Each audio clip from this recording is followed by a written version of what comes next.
جی بالکل څرنګه چې تاسو ته معلومه ده د تیر 2 میاشتو راسید او باجوړ په تحصیل وړ او لوی مامون کې دغه ټارګټډ اپریشن چې د غروان دي دغه متاثرینو لپاره د نور باجوړ سرکاري تعلیمي ادارو ترڅنګ باجوړ سپورتس کمپلیکس کې دغه متاثرینو لپاره انتظامات کړی شوي دغه انتظاماتونه د متاثرین څومره مطمئنو د حکومت لخوا د دوی سره کمې وعدې شوې وي آیا هغه پوره شوي دي د سکیورټي فورسز لخوا په ډېر لږ وخت کې په دغه علاقو کې چې کوم ټارګټډ اپریشن دی په زیاتره علاقو کې هغه مکمل کړی شوی دی او دغه متاثرینو ته اعلانات شوي دي زیاتره خلک چې دي هغه خپل کورونو ته واپس شوي هم دي دغه علاقو کې اوس بالکل امن دی باجوړ سپورتس کمپلیکس تاسو ګورئ چې دا بالکل اوس خالی شوی دی په دې کې متاثرین نشته دي په دې کې زیاتره متاثرین د ډمډولې انعام خورو چینګۍ او د چینګۍ دغه ځای متاثرین په دې کې مشته دا وخت راسه دغه متاثرینو یو مشر موجود دی د دوی نه پوښتنې کوم مشره که دا راته ووایي صوبایي حکومت اعلان کړی چې تاسو ته به 1,10,000 روپۍ د کورونو د تګ نه مخکې درکړی کېږي هغه پیسې تاسو ته درکړی شوي که نه دي او ستاسو په علاقه کې اوس د امن وضع څنګه ده زمونږ په علاقه کې الحمدلله امن دی او کومې وعدې چې دی وکړې وې هغه د اوسه پورې نه شوې دی وویل چې واپسۍ کې به 25 هزار پرې خاندان ته میلاویږي هغه میلاوي چاته لاندې میلاو شوي او پاشته کې چاته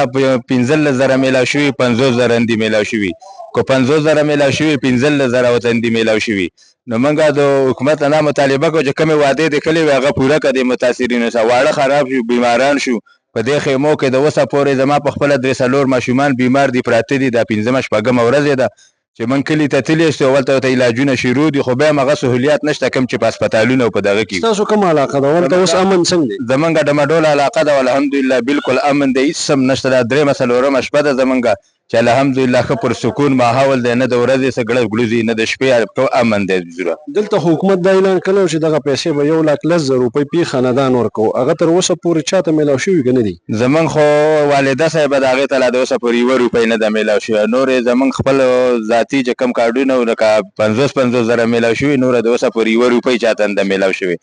دی دا وعده کړې وه چې واپسۍ په تلو کې به 25,000 روپۍ ورکوو بیا د هغه نه وروسته چې کوم بقایاجات پاتې وي هغه به ورته په کور میلاویږي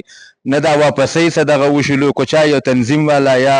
کومې پارټۍ والا کرایه د خپل جب نه ورکلي هغه موږ منو ورکلي به خو پی ټي آی والا دې خلکو هېڅ نه دي کلي کوم چې زمونږ